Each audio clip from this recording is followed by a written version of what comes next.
Saudara-saudara dikasihi oleh Tuhan Yesus Kristus, sebelum mendengarkan firman Tuhan, mari kita bersatu di dalam doa. Damai sejahtera Allah yang melampaui segala akal, itulah yang memelihara hati dan pikiran saudara di dalam Kristus Yesus Tuhan kita. Amin.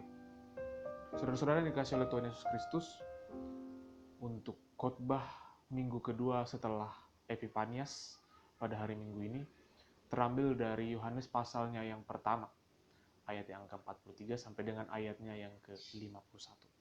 Dengan topik Tuhan mengenal engkau. Saya akan membacakannya bagi kita sekalian. Demikian bunyinya. Pada keesokan harinya Yesus memutuskan untuk berangkat ke Galilea.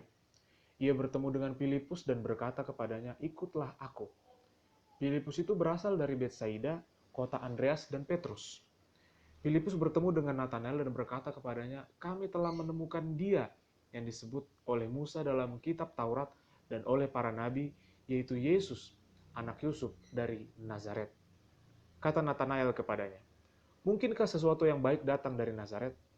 Kata Filipus kepadanya, "Mari dan lihatlah." Yesus melihat Natanael datang kepadanya, lalu berkata tentang dia, "Lihat, inilah seorang Israel sejati, tidak ada kepalsuan di dalamnya." Kata Natanael kepadanya, "Bagaimana engkau mengenal aku?" Jawab Yesus kepadanya, "Sebelum Filipus memanggil engkau, aku telah melihat engkau di bawah pohon ara." Kata Natanael kepadanya, "Rabi, engkau anak Allah, engkau raja orang Israel."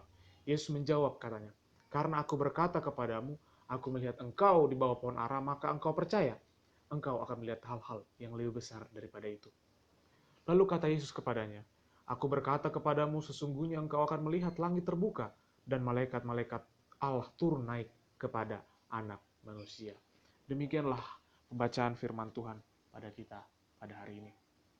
Saudara-saudara yang terkasih dalam Yesus Kristus, saya ingin memberikan gambaran sebuah uang 100.000.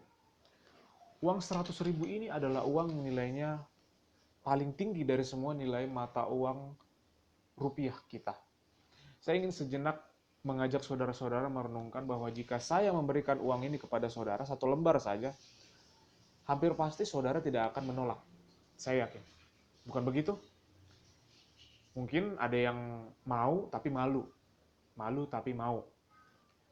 Mungkin berpikir, ini mungkin gratifikasi, uang suap atau yang lainnya. Baik, tidak apa-apa. Tapi saya ingin memberikan gambaran lagi, kalau misalnya uang ini saya remas-remas seperti ini. Kalau uang ini saya remas-remas, apakah saudara masih mau untuk menerima uang ini? Ya, hampir pasti saudara mungkin masih mau menerima uang ini. Kalau uang ini saya buang, saya injak-injak di tanah, kira-kira ada tidak orang yang akan mengambilnya? Ada orang yang akan mau untuk mengambilnya. Karena mereka berpikir, sayang, mubazir, daripada diinjak-injak, ya kan? Kalau uang ini misalnya tadi jatuh dari injak-injak, lalu basah dan kotor, ya saya juga akan berusaha mengambilnya. Saya pikir uang ini masih bisa diperbaiki, disetrika atau diselotif, dan masih laku di toko-toko untuk sebagai nilai tukar mata uang. Nah, mengapa saya mengajak saudara sekalian merenungkan tentang uang ini? Yang tadinya diinjak-injak, lusuh, kotor. Karena saya pikir hidup kita itu adalah seperti uang ini. Uang ini bernilai, makanya saya ambil dia dari tanah tadi yang sudah kotor. Saya perbaiki dia menjadi lebih baik lagi. Karena ini ada nilainya. Nilainya adalah 100.000. Nilainya 100.000. Jadi kita melihat ada sebuah pelajaran berharga dari sini bahwa kita juga seperti ini dianggap oleh Tuhan. Karena kita berharga, maka Tuhan mengangkat kita dari kekacauan, dari kekotoran, dari kelusuhan kita, maka Tuhan membuat kita berharga di hadapannya. Dia memperbaiki kita kembali. Jadi saya pikir inilah gambaran Tuhan Yesus ketika memilih kita sebagai murid-muridnya. Kalau dalam Nats Yohanes 1 ayat 43 sampai 51 ini dikatakan, Yesus sudah lebih dahulu mengetahui dan mengenal Natanael dan Filipus. Artinya Tuhan lebih mengenal siapa kita daripada diri kita sendiri mengenal kita. Itulah yang disampaikan oleh firman Tuhan dalam minggu ini dengan topik Tuhan mengenal engkau. Saudara-saudara yang dikasih oleh Tuhan Yesus Kristus, ada dua hal yang menjadi intisari dari khotbah kita saat ini. Yang pertama adalah hidup dalam kehendak Tuhan.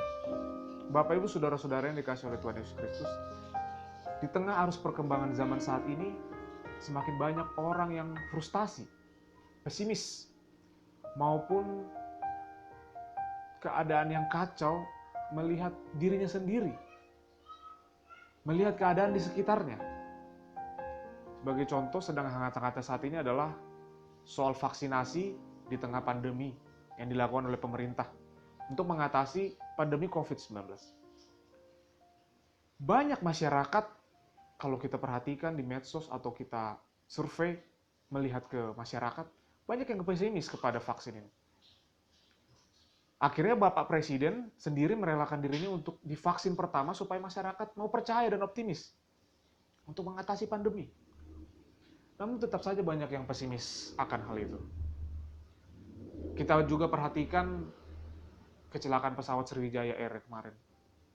Tidak sedikit dari kita yang menjadi takut dan khawatir. Hanya 4 menit lepas landas dari bandara, pesawat sudah dinyatakan hilang.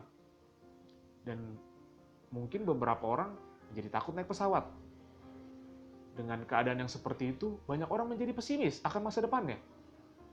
Akan tetapi sekalipun semuanya itu terjadi, kita tidak boleh terdiam sebenarnya sebagai umat Tuhan. Kita tidak bisa pesimis dengan menyatakan bahwa Tuhan itu tidak ada. Tuhan itu tidak turut campur tangan. Topik minggu kita menyatakan Tuhan mengenal engkau. Roma 8 ayat 28 menyatakan Tuhan turut bekerja dalam kehidupanmu. Artinya jika kita sudah dituntun oleh tangan Tuhan, kita harus yakin bahwa semuanya akan berjalan dengan baik. Bagaimanapun keadaan kita nantinya, Tuhan sudah lebih mengetahui diri kita. Oleh sebab itu mari kita tetap berjalan dalam kehendak Tuhan. Karena Tuhan melihat kita. Tuhan memperhatikan kita. Itulah yang Tuhan Yesus katakan kepada Natanael. Lihat, inilah seorang Israel sejati. Tidak ada kepalsuan di dalamnya. Dalam bahasa Yunani, kepalsuan disebut dolos, yang artinya tipu daya atau kebohongan. Jadi Tuhan Yesus menyukai pribadi-pribadi yang tulus, jujur, dan berintegritas.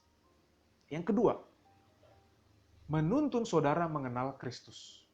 Jemaat yang dikasihi oleh Tuhan Yesus Kristus, ketika Filipus dipilih Yesus menjadi muridnya, ia memberitahu Natanael tentang pertemuannya dengan Tuhan Yesus. Sekalipun Natanael tidak langsung mempercayai pemberitaan Filipus, namun Filipus tidak berkecil hati. Filipus tidak langsung putus asa mendengar ucapan Natanael yang mengatakan bahwa tidak mungkin sesuatu yang baik datang dari Nazaret. Ia tidak berdebat dengan Natanael. Ia justru mengajak Natanael melihat dan bertemu dengan Yesus secara langsung. Saudara yang dikasihi oleh Tuhan Yesus Kristus, banyak faktor yang menyebabkan orang tidak percaya kepada Tuhan. Salah satunya ketika kesusahan dan penderitaan yang terjadi. Tidak sedikit orang yang pesimis akan keberadaan Tuhan. Mungkin sebagian orang berkata, jika Tuhan ada, mengapa ia membiarkan puluhan juta orang terinfeksi COVID-19? Mengapa ia membiarkan orang mati karena COVID-19? Dampak COVID-19 ini juga membuat perekonomian mengalami kemunduran. Stabilitas sosial menjadi goyah. Bahkan kehidupan beragama menjadi berubah. Orang-orang menjadi kacau.